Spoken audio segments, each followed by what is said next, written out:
Welcome. My name is David with Managed Methods. Coming to you live here Wednesday, January 29th. It's 12 noon here in the Mountain Time Zone. I'm coming to you live from the foothills of the Colorado Rockies, just outside of Denver, Colorado, where we are headquartered up the road in Boulder, Colorado. And again, my name is David with Managed Methods, and I'll be introducing some guests here momentarily. We're just letting folks get in the room. We had several hundred people pre-register for this, but as we know, we usually get about a portion of that can join us live. Everybody else wants to watch the recorded one. So now that we're underway here, let's go ahead. Like I said, good afternoon, and welcome those of you that are in the Pacific time zone, still morning out there. But if you're here in the Rocky Mountains or Central time zone, Eastern time zones, I hope you're having your lunch. Good afternoon. Hope you're having a good middle of your week. So I'm going to go ahead and fast forward the screen here, make sure everything's working properly. You can just give me a screen nod there, Tyler. You can see the screen up there. All good? You're okay. Yep. Okay, just some quick housekeeping items for everyone. Yes, this webinar is being recorded. So for those in the audience, if you have to bow out early or if there's something you missed or you want to show this to someone else, you'll receive a link to that recording, usually within 24 hours once Zoom processes the audio and video. Any questions that you have, all audience participants, you are muted. So any questions you have, please put them into the QA, the chat. Either one of those, myself and one of our behind the scenes moderators will take a look at that, and we'll get those out there as quickly as possible. Agenda. For those of you that have been in one of our webinars before, you're used to this kind of process. Again, my name is David. I'm going to get us kicked off. I'm going to set the stage a little bit, talk about why we're here, and then we'll get into the meat and potatoes. And the meat and potatoes today, our special of the day is going to be having two folks out there from school districts talking about how they're dealing with some of these challenges and what they're doing here to get the new year of 2025 kicked off. We're 29 days into it. Wow, time flies by. So let's go ahead and get started. Again, if you've been around Managed Methods before, you maybe have seen something very similar to this. Like to kind of start with this type of slide is a reminder to everyone. If you're here at today's webinar, you either work within a school district, you work within technology, you might be a cybersecurity specialist within your organization. We're all too familiar with this.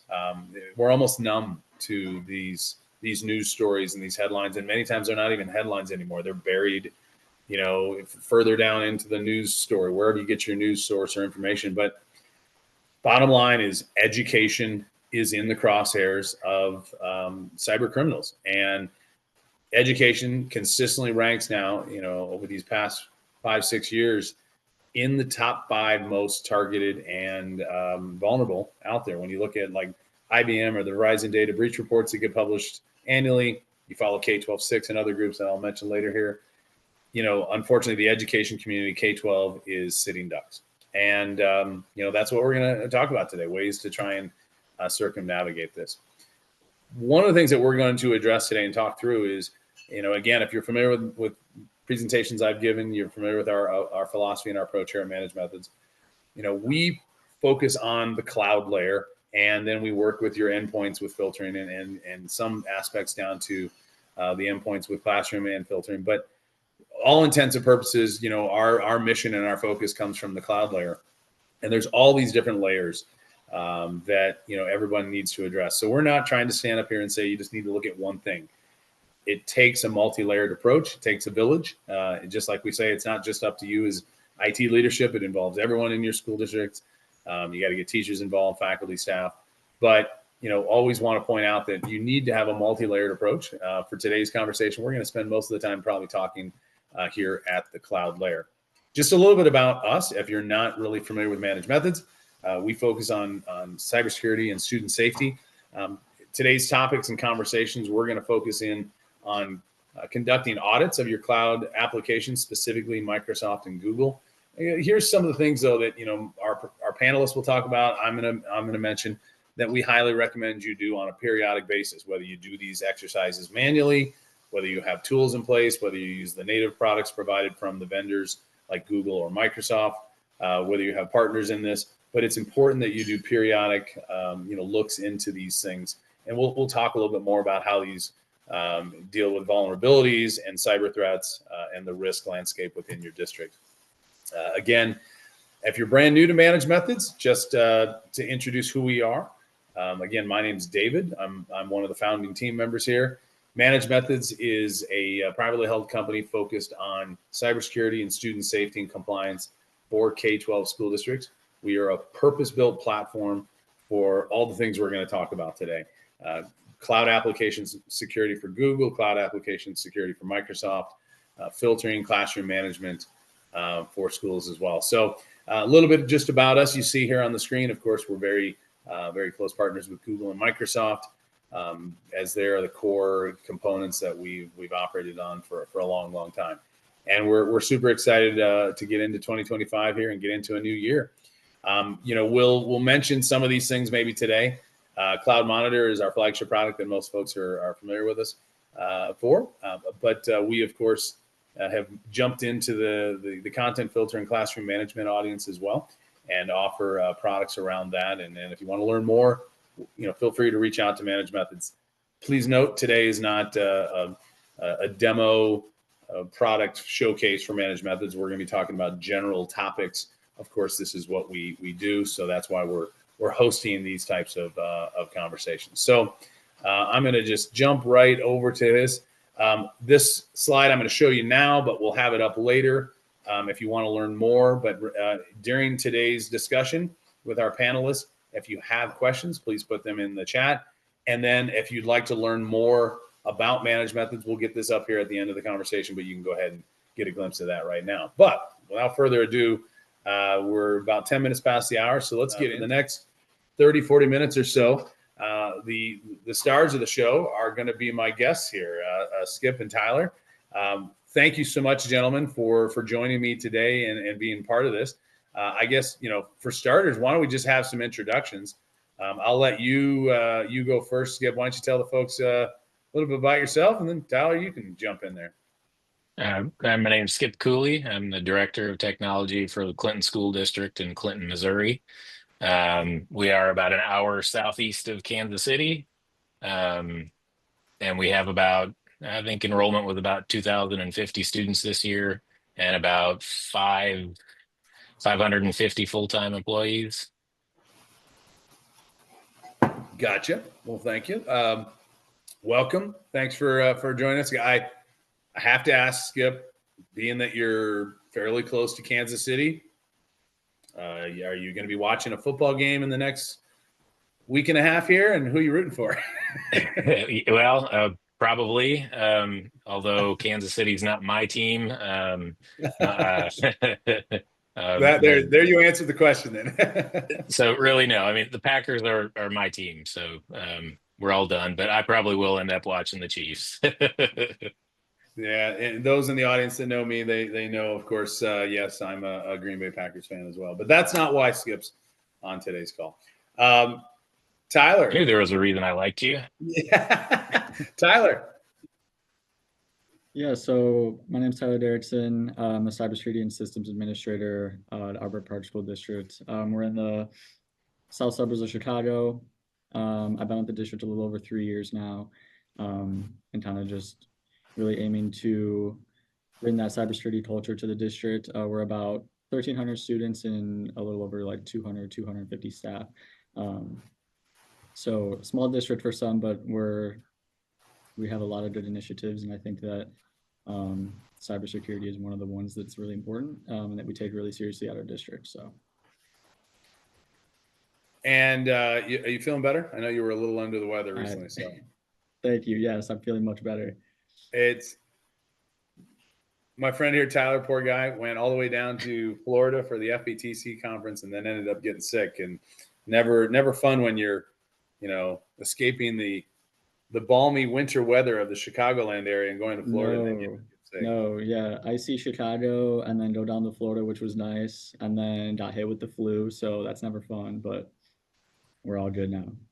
Well, we're glad to see you're up and at it and feeling better. So, well, let's go ahead and kind of get into it. While we are doing so, I tend to do this. Folks in the audience, if you care to throw out in the chat hellos, where you're from, get to know your fellow audience members as well. But today we have, I guess, a Midwest representation. We've got a little bit of the Chicagoland area, and then down there in central Missouri. We've got some questions, conversations that we're going to talk about here, or excuse me, some questions I'm going to ask you in this conversation. So the topic, of course, is it's kind of the start of a new year. It's in the middle, of course, of the school year, but a lot of times we make New Year's resolutions, or there's fresh starts, or there's initiatives or programs that you might have in place or that you're working on. So we'll start with you, Skip, and then we'll jump over to you, Tyler. In terms of vulnerabilities, what are some of the common vulnerabilities that you've seen, and in not only your school district, but in K-12 in general, maybe in talking to your peers and others? And with those vulnerabilities, the common ones you see, how best can they be mitigated? Let's just kind of keep this broad right now. Yeah, so I mean, obviously, kind of one of the biggest ones is just default or weak passwords. That even still today, that there are a lot of people that still continue to just set something up and use the default password on it and never change it. That's kind of the lowest hanging fruit as far as things go for setting up or just protecting yourself, is change the passwords, change the usernames, and make sure you're using something at least 16 characters or longer. And then another thing that still seems to be out there is people still giving admin rights to users that don't need them, like teachers. There's absolutely no reason that a teacher needs admin rights on their local machine. There's people in the audience right now that might be arguing that point, but well, I mean, I don't know. To me, so when I first started here, what is that, like 7, 8 years ago?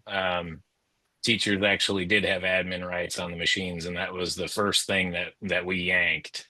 And there was some pushback on it. People were kind of crying or whatever, but they got over it once we told them, hey, you'll still be able to have stuff, and we figured out solutions and ways to push out applications, or helped them install applications that they needed. And now nobody asks about admin rights, so it's not really a problem anymore. Just do it and get it done.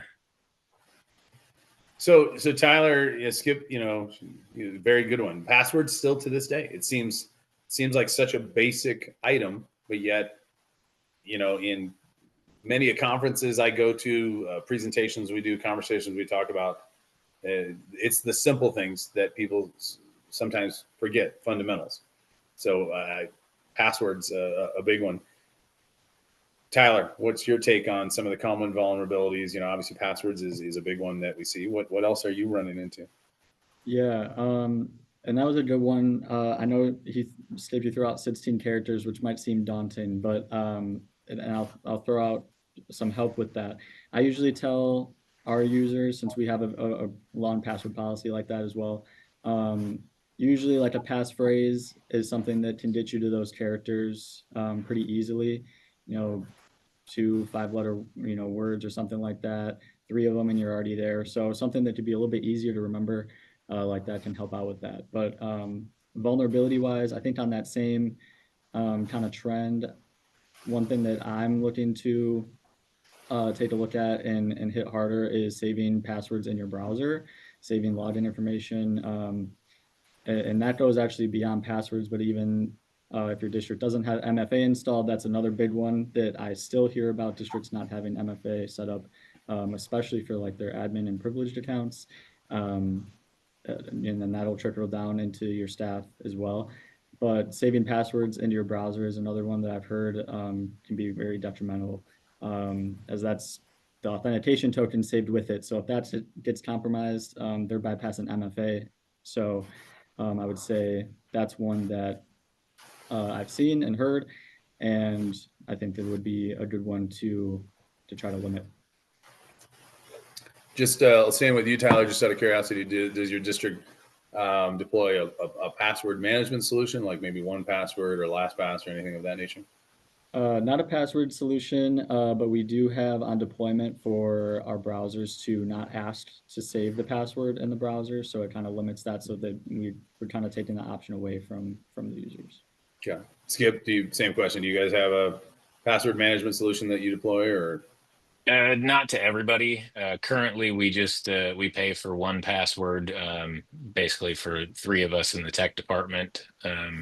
Basically, it's mainly so that in case, if I go out and get hit by a bus, then Megan has the ability to get into everything that I did. Got it. Makes sense. Well, Tyler, I'll bounce back to you. Well, let's move along. So, how do you let's get into kind of conducting assessments and some of these initiatives. So, how do you recommend conducting a thorough cybersecurity risk assessment for districts out there that maybe there's members in the audience that, hey, they're new to this, or hey, I'm an IT journalist but don't have a big background in cybersecurity. So, how would you recommend conducting maybe an initial risk assessment for the school district? For sure. So, and that's, risk is essentially just a presence of a threat and vulnerability. So if you, going off of our vulnerability question, when you start identifying the vulnerabilities, you have to see if there's a threat out there that is going to act upon those. And that'll give you your risk. So really you have to take a look at how critical are the vulnerabilities that you're finding, and then what is the likelihood of a threat, taking advantage of that. And then based off of that analysis, you can kind of come up with, a prioritization of those risks to address, and take care of those vulnerabilities. So, because if there's no presence of a vulnerability, whether the threat is there or not, if they can't take advantage of that, then you don't really have a risk. So I would say identify vulnerabilities and find out the high risk nature of them, or to that effect, and then prioritize them off of that. Okay. And Skip, I'll jump over to you on the same question, because I know, as we've talked, you had some specific things for conducting assessments. So on this second topic, what are some of the things that you would that you've done in the past and you would recommend folks out there might look into? Well, I mean, so obviously you're going to identify your stuff, like Tyler said, and then once you have identified it, then test it, check it, review and update your policies along with it, because obviously policy drives everything. And then doing once you're getting down through it, whether it be penetration testing or network scanning, there are lots of free tools out there to do stuff like that. I would also say too, like, I guess to get kind of specific, but testing, checking, just something that I just did recently to double check and make sure things were going all right with our domain, with Google, and with SPF and DMARC and those records. So there's free tools out there that can actually scan your domain to make sure that things are set up correctly, and we actually weren't rejecting. So I changed that in there with DMARC so that it was rejecting stuff that didn't match. So that's something quick and easy checkup that you can do to make sure that email is configured correctly for that stuff. And you mentioned that there's lots of free tools out there. Like MSISAC offers things you can get, and there's a lot of other all sorts of other services as well. When you talked about policies, so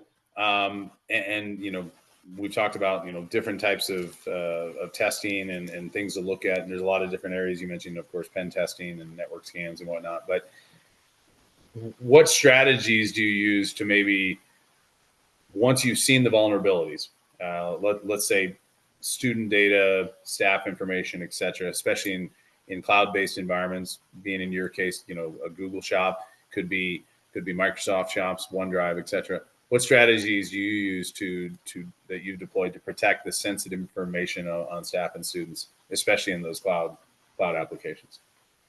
Well, Google does give us, data loss prevention tools. We also do use managed methods, which gives us alerts whenever somebody tries to do something they're not supposed to. Which is really, you know, that's about all you can do. You can set the policies, but if you don't ever get alerts or check and see what's actually going on, then you don't know if anything's coming or going or what's actually happening. So you need to have a way to easily review that. And Google's tools are not exactly the most user friendly in the admin console. Is Tyler, your world in the sense of like, protecting that information that you've identified that might be vulnerable? What are some of the strategies that you're deploying? Yeah, so we're a full Microsoft school, so we don't have too much stuff to do with Google. But for us, I think that implementing managed methods actually does give us that good visibility because you can set up things like social security number alerts. If it detects that going through emails or within files, you can see that and take a look at that. Credit card information, PII, all that stuff that it's scanning for. You can set up policies, send an alert your way. So for us, we send it to our ticket system, and then I can just grab it, make sure I keep track of everything that's coming in. It doesn't get lost in my inbox or something like that. So for us, it's really just setting up those kind of like Skip said, those DLP um, procedures and policies just to limit and track, what's moving where into who. So you can set it to go, alert you if stuff's being shared inside your domain, outside the domain, stuff coming in, stuff like that. Different thresholds as well. If something's going, getting mass sent out, you want to be alerted of that as well. So we take advantage of that tool for managed methods specifically. So in staying in that same vein, and Skip will come to you in a second. So can you elaborate more, Tyler, on some example types of policies that you have at Arbor Park for your Microsoft environment that have helped improve the, the protection, if you would, of the data? So is it specific, like, hey, this type of information can't be shared out of OneDrive, or this is certain information that only people in the finance department have access to? Maybe there's other initiatives you put in place. Yeah, so in those particular instances, like within the domain, we still did alert, and so I still check it out just to verify that, certain accounts aren't compromised, sharing with people that shouldn't be having that information shared with them, like IEP information, certain student data, stuff like that.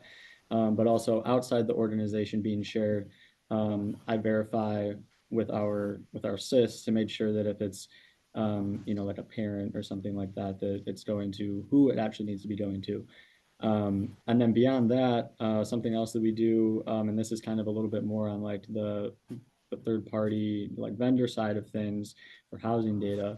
So in Illinois, we have a SOPA agreement. We drafted our own. We're not piggybacking off of anybody. Very similar to something that might be a little bit more well known is like the Student Data Privacy Consortium. So we have our own SOPA agreement, and we have to have the vendor sign off and adhere to our policies and what we want them to have access to our student data and what they'll be reliable for if something were to happen, if they get compromised, stuff like that. So just things to kind of protect ourselves in the event that something does happen. So that's a little bit more on the policy side of things beyond just the technical measures, because I think it's important to be vetting those third-party vendors that are going to be housing your student data as well. Skip, come over to you there. Kinds of examples of policies you mentioned earlier, as a part of strategies. You were talking about, update your policies. I know that before we got even started here in the webinar today, we were talking about like phishing training. What are some, examples of policies or initiatives that you have implemented there at Clinton that have helped improve your posture? We obviously do the DPAs, and we joined the national coalition or whatever. MoreNet had joined one of the other organizations that we belong to had joined the national thing for the DPAs, which Yeah, and Megan that's loves to handle that stuff. So, and that's the same. That is the same Student Data Privacy Consortium that Tyler was referencing that Mornet's a yep. part of. Yeah, so. And then, we do use a phishing training product. And then it also has the ability to, has machine learning that can take action on the phishing emails that are reported to it. And that has been huge. Really, and I would say probably within the last like 4 or 5 months, the number of emails that we've been getting through there that are malicious emails has probably gone up like 200%. I mean, we're getting almost every day now, we're getting at least a couple threats detected in there. So that has been huge for helping to protect, because obviously, the teachers and the end users and stuff are going to be, some of the biggest security risks or the biggest vulnerabilities that we really have, if they don't know, what to look for in emails and stuff to click on and, pull that malware in, or, give data away by going to a website and entering information. So,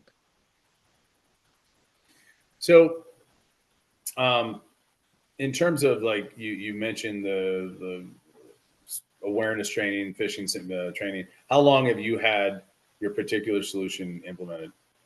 I think, geez, I think we actually did start that back in 2020. I think, with COVID funding. I think with ESSER funds, I think we were able to get that started. And so Gotcha. we've been riding that, for almost 5 years now. And people get, I think, maybe a little bit annoyed because we do monthly campaigns and stuff, but there's still plenty of people that fail the phishing campaigns. So obviously, it's still necessary and there's still work to be done.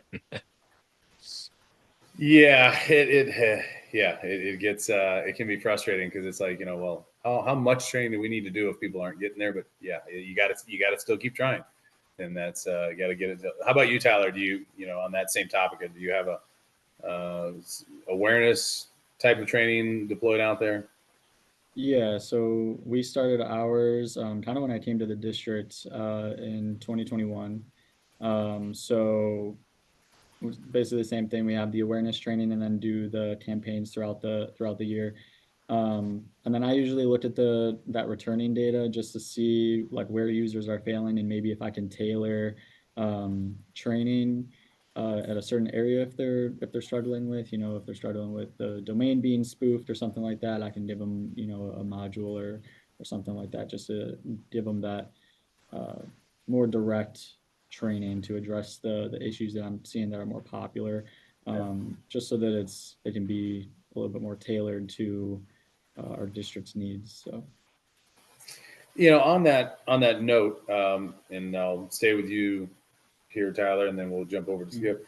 So, how do you recommend prioritizing cybersecurity initiatives when budgets are limited? Because I don't think there's a single school district in the country that I've spoken to that hasn't brought up budget. Obviously, if there was unlimited budget, maybe we wouldn't have as much cybersecurity issues that are out there. So, what you were just kind of talking to there, with the training, how do you recommend prioritizing your initiatives to those peers out there if you've got limited funds? Where do you focus? yeah, for sure. So I think that goes back to what we were talking about earlier, is you have to identify really where the critical vulnerabilities are first. And then once you identify that and kind of assess and take into account your risk appetite for those certain things, you're going to want to prioritize the ones that are obviously of like high, threat first. So those are the ones that you're going to want to address with the budget you do have. And then other things that you can look at is some things are free, like certain things MFA, like Microsoft, like that's not something that we're going to have to buy a product for or allocate a big sum of money for. So there's certain things that you can also take into account that may be free to you right now or come with licensing.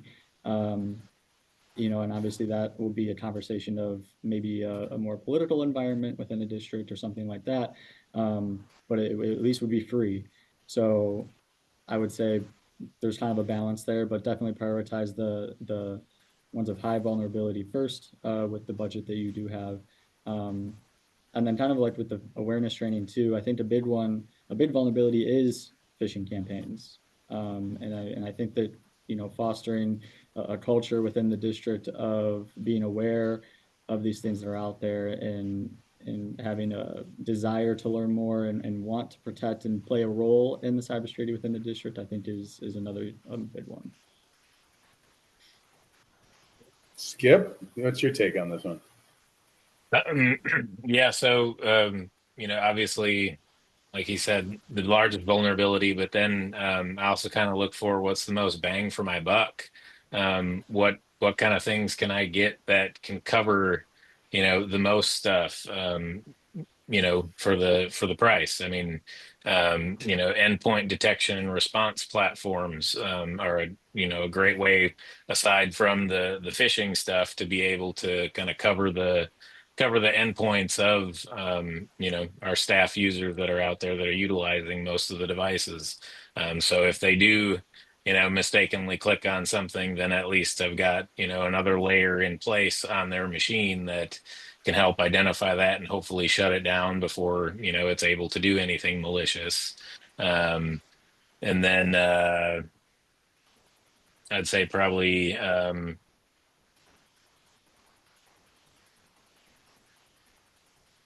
yeah, those are really, I mean, I guess kind of the email scanning and the endpoint detection are going to be the kind of the two things that are going to hit most of your people and cover you. So um, that gets a good chunk of your, problems under control and gets you something. And usually with that endpoint detection system, you've also got a way then to kind of monitor your machines as well. Since there's not really a great way to, monitor activity. On and off site, with Windows machines and things like that. Got it. And I know obviously you both participate in E-rate programs as well. Speaking of budget, did either one of you, and I haven't had a chance to ask you, did either one of your districts apply for and receive approval to be in the new FCC cybersecurity pilot program? Our district, we did apply. As of right now, I don't know if all of the emailed decisions have come out yet, but I think within the first round or two, I think that were announced, we did not get it, but we did apply for it. Skip, did you? Yeah, I didn't apply for it because I knew, they were going to be going based off of E-rate um, percentages, and that there was no way with the amount of money that they had that we were going to get a chance at anything. I did hear that I think there was like a whole maybe two or three school districts in the state of Missouri that actually got approved for it. So Yeah, I've got the list open on another tab. I know there was of the nearly 3,000 applicants, there was about 707 were awarded, and so we've just started having those conversations with our customers who were awarded that and want to move forward with things. But yeah, just curious about that when you talk about obviously budgets. It's a big thing, and it's a step forward. Hopefully there's more programs that come out that can help public school districts like you guys get more funding to help protect. So when we look at some of the things that you guys have talked about, we talked about in the case of prioritization, you both have mentioned several times identifying vulnerabilities. And so when you're looking at your environments, I guess let's switch over and I'll stay with you, Skip. Can you outline like a high level roadmap for building a program? So there may be people here in our audience that, again, they're new to cybersecurity, they're maybe even new to the tech departments, or they're more in IT generalists. So do you have just a suggestion at a high level roadmap that you would share with folks? Things that you would focus on first? yeah, I mean, obviously identification is going to be the number one priority, because how can you plan for anything if you don't know what you've got, if you don't, so identifying any vulnerabilities, identifying what it is that you even want to do, where do you want to see yourself at the end? What do you want to get to? And then you can start planning out, assessments or, um, refresh plans or whatever it is that you're looking for. Um, Try and kind of work your way towards getting to that end goal. Um, Whether it be, refreshing devices every so many years or, having annual backup checkups or, testing things like that, network testing.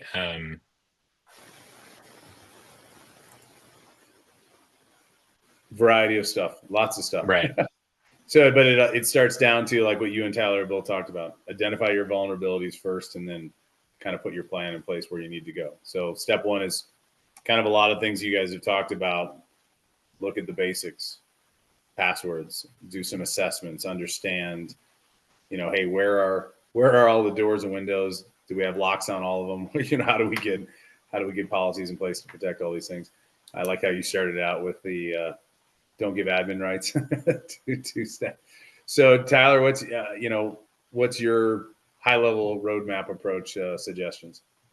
Sure. Yeah. So I agree with Skip for sure. And I guess you could argue what I'm going to say isn't exactly high level, but I think that it um, will help you develop a plan or at least get an understanding of where you're at. And honestly, that's just asking questions. Like, don't be afraid to get into people's business because cybersecurity is intertwined and ingrained in everybody's role at the district. So if you don't know how certain data is being shared with this vendor or that vendor or what APIs you have going on, like it's okay to ask questions. And even in your front office staff or district office staff and how certain softwares that they're using work and what data they hold, like definitely don't be afraid to ask questions. That's a lot of what I did with my first year here. So within those 12 months, it was a lot of questions, a lot of how stuff is working, what's connected to what, um, so that you get an idea of your environment and you can start then prioritizing and nailing down, drilling down into those vulnerabilities and assessing your risk. Um, so I think that it really starts off with asking questions. So you get a lay of the land, and then you can start drilling down further from there. So with some of the things you've talked about, obviously we've talked about phishing, we talked about assessments, auditing for vulnerabilities and whatnot. Within your specific organizations, how have you, individuals that are focused on cybersecurity, how have you kind of fostered a culture of cybersecurity awareness amongst your staff and students? You've mentioned like phishing training. Is there any other types of programs, campaigns, awareness that you do within your districts for staff, students, maybe even parents to help foster that culture of awareness around cybersecurity? We'll stay with you, Tyler, and then come over to you, Scott. Yeah, sure. So obviously we do, like I said, we do the awareness training. So that's, the first thing, pretty basic thing to get it in front of our staff every year. But then supplemental stuff that I do is kind of send out, news articles about, school districts getting compromised or even relating it to their personal lives. I think that's a key too. When we send out the training and stuff, like I always make it a note that, this will benefit you personally as well. And I think that relating that, that they can use this, in their personal lives with their own bank accounts, their own, whatever it may be. I think that, relating it back to their personal lives is key. With the training and stuff, I usually try to throw in like something fun, like a game, make it a little bit more interactive and less just, maybe visual modules and boring. I have staff members stopping me in the hallway saying like, "Oh, you tried to get me today." And I was like, "I did not send out an email today. That was legit." So it's like, that never would have really been able to, we never would have got to that point if we didn't start somewhere with the awareness training and been very vocal and serious about the direction that we wanted to take it. And even bringing that down at the student level, you know, we had STEM club and cybersecurity club, and it's we're building that culture even at the student level too, and bringing, you know, getting students interested into IT and cybersecurity as well. So they're telling us stuff, you know, snitching on other students, saying, "Oh, they were able to do this," and you know, it's getting that culture going. And I think that um, it starts with the staff with the awareness training, and then you can kind of build on that and get that down into students and bring it to their level as well. Mr. Cooley? Yeah, so obviously the phishing training stuff. Then Megan does send out like a monthly Tech Tuesday newsletter. I don't know if anybody actually reads those, you know, but whatever, we send it out. She also does do a potty PD, where she actually hangs up little like pamphlets or whatever in the staff bathrooms around the district, and that gives something for people to read, I guess, while they're, you know, using the facilities. So captive audience, you know. You get creative, find ways to get their attention. That's right. You know, any way that you can get the information in front of people, give them an opportunity to look at it, you know, is going to be helpful. So I can just see Megan right now putting those signs up everywhere. So, you know, with some of our closing thoughts here in the last few minutes, you know, I'll stay with you, Skip, on this. Let's talk about trends. You know, so what are some areas that you are seeing as a trend, whether it be regionally, you're hearing it at a, you know, from your peers or within your region, or even nationally, or just even in your own thought, you know, what are some key cybersecurity trends that you feel should be focused on within K-12 schools here in 2025 and moving forward? I think the really one of the big ones is MFA. You know, we utilize a lot of vendors. You know, school districts do, because there's a lot that we can't do, so we've got to rely on third parties to do it. And one of the things that a lot of the third party vendors, you know, solutions still lack right now is MFA. You know, and even SSO, there are a lot of things that can't even utilize SSO yet. So I think the big push that we're going to see, especially with the recent incident back in December and January here with one of the big student information systems, is that, you know, in K-12, in the K-12 sector, we want to see our vendors, you know, starting to provide MFA for us. We actually just finally got our financial system. They've actually started rolling out MFA. Can you believe it? You know, here it's 2025 and they're just finally rolling out MFA for financial systems. So, you know, that's going to really be, I think, one of the big things that we need to focus on is getting vendors to support that, to help protect us and our data. MFA is definitely a big one, absolutely, and yeah, that there was a big obviously incident. We'll shall really stay nameless, but Tyler, what is your thought on some of these trends you're seeing out there? Yeah, I think MFA is a big one still. I know that a lot of people that come to, you know, webinars or conferences and stuff, it seems like it's exhausting to hear about MFA still. But there's districts out there and there's vendors out there that still don't have it in place. And it's something that is, you know, Skip talked about bang for your buck, and that's something that is, you know, one of the biggest ones. But I think that, you know, that I've seen even at our district, and it goes back, it's phishing, honestly. I think that it's very easy to be able to play with people's emotions, social engineer them, and that goes across any department, uh, any position in the district. And that could be trying to get money, or it could be doing more damage, trying to get a foothold in the environment for, you know, something more destructive and uh, resource consuming, like a ransomware incident. Um, you know, there's a lot of things that can stem from a phishing and social engineering campaign. So, you know, a lot of different routes they could take with that. So I think that I personally have seen an uptick in phishing campaigns come through to our district, and I anticipate that being the case for 2025 because it's something that is very easy to do and craft up, uh, and you can just rely on people's emotions to get the best of them. But that's why it's also important to foster that culture and keep that information in front of them, keep people thinking about it. We have it plastered over digital signage that rotate throughout the district too. Um, so if they're in the hallway and they glance and they see, a reminder about phishing, it's keeps it kind of top of mind and they don't really forget about it. So um, I would say phishing and social engineering attacks and attempts for 2025.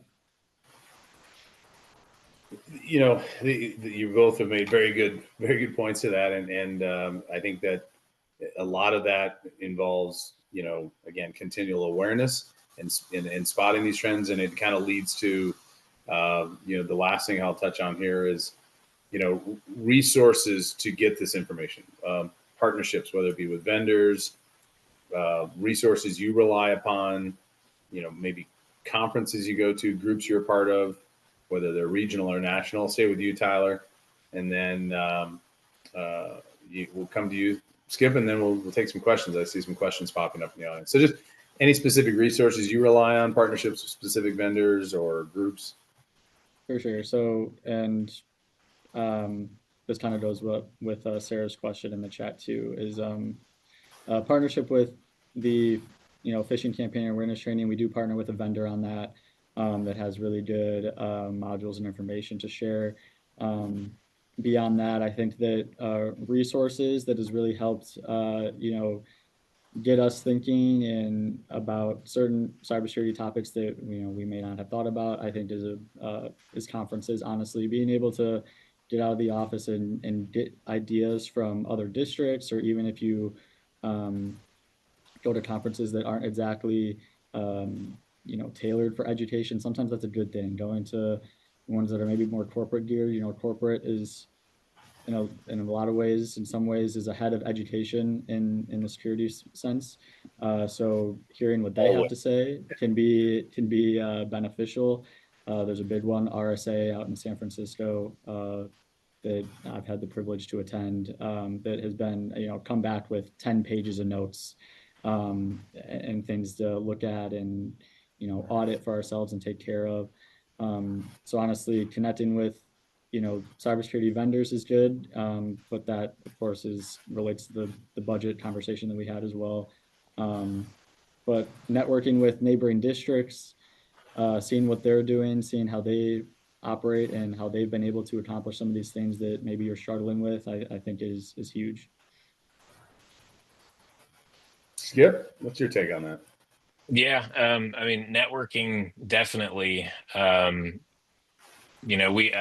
actually a Discord group for a bunch of the tech directors here in Missouri that I belong to, and so there's a good chunk of us that talk pretty regularly, bounce ideas off of one another, ask questions of one another.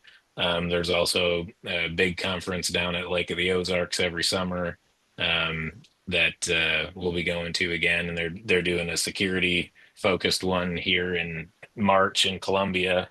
Yeah, the K-12 Tech Talk.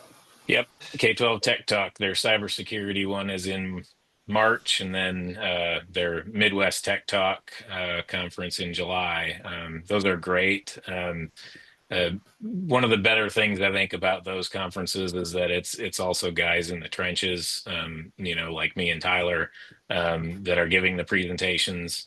They do have some vendor showcases where the vendors do kind of talk about their products and stuff, but most of the talks are actually, by people and for people that are working in the K-12 sector. And so that's really helpful to see, other people that are doing the things that we're doing, and doing what they're, letting us know what they're doing so that we can, kind of check ourselves. And then I'd say the information sharing and analysis center like MSISAC, that's a big one, and that's free membership for anybody to join. And I get emails from MSISAC probably at least a couple a week on like major vulnerabilities that come out.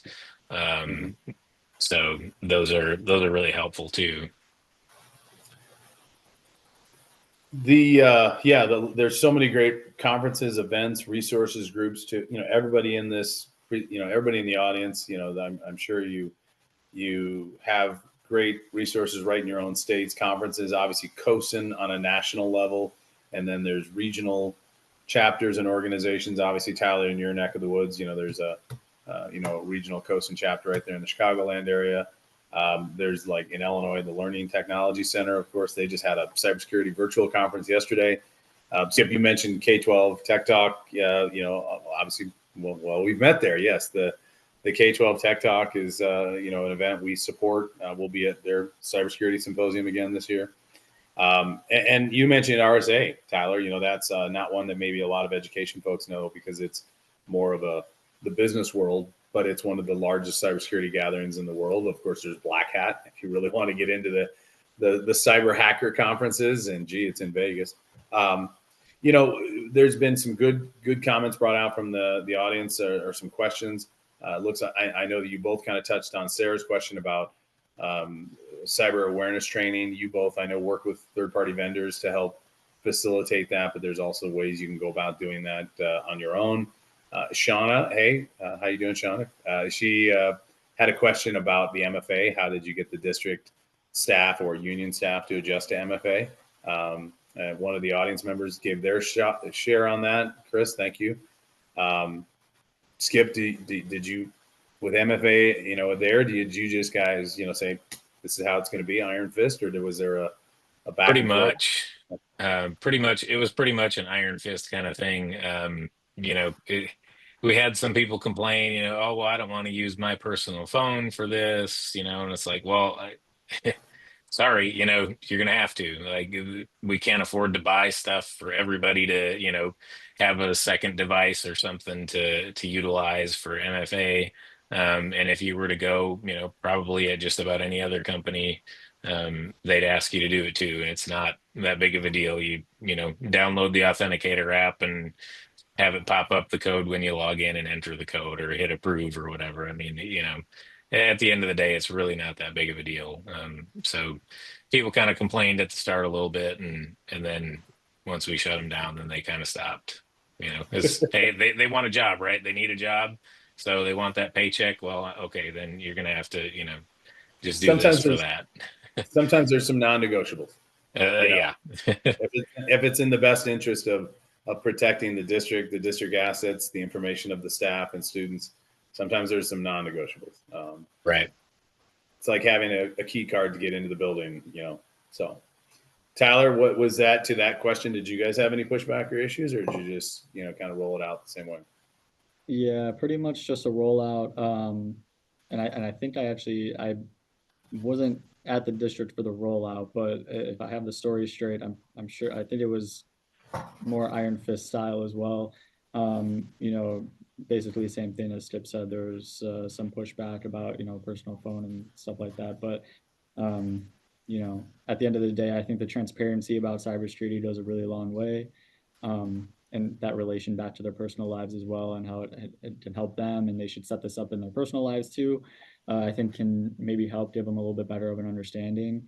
So just being transparent and be real about the seriousness of it, and if that takes talking to union leadership or bringing in, other districts that have implemented it and have it's a proven effective. I think that maybe some of those stories should help get buy-in as well. So I would say just do your best to try to sell it if you're getting some pushback. But yeah, for us, I think it was a little bit more iron fist, and the transparency went a long way.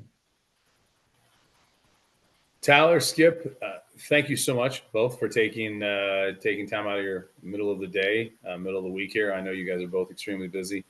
Tyler, appreciate you bringing the pandas too. They're just so cuddly to look at. Our brand for the department. I like it. You both mentioned the topic of knowing your vulnerabilities, conducting assessments, looking there. As I share back up on the screen, remember to folks all out there in the audience, and obviously Tyler and Skip, this all too well. We offer up here at Managed Methods a way to find those vulnerabilities and conduct an assessment and audit your environment with our flagship Cloud Monitor product. So feel free, if you want to learn more about, how Tyler and Skip have done some of the Google and Microsoft auditing, Google in Skip's case, Tyler, Microsoft. Obviously these two guys would be great resources. I'm sure they wouldn't mind if you wanted to learn more from them and how they do it. But if you want to, at least look at one aspect of what we've talked about today, and look at your Google or Microsoft environment and your domains, whether it be from email to file sharing to third-party apps, and look at what potential vulnerabilities are out there within your Google and Microsoft environments, feel free to scan the QR code or go visit managemethods.com. That's it for my plug. Otherwise, Skip, greatly appreciate it. Thank you so much, Tyler. Greatly appreciate it. Glad to see you both. You're feeling better there. All three of us actually dealt with some sicknesses and bugs during the holidays, so I'm glad that all three of us are here feeling better. So thank you guys for joining us. To all of our audience participants, thank you so much. We had over 100 folks in there today, so it was a good group to have out there. Wish everybody the best moving forward into 2025. Gosh, we're almost a whole month into it. So have a great day, Tyler, Skip. Thank you so much. I'll be in touch with you guys soon. And to all those out there in the virtual land, have a great day as well, and enjoy the rest of your week.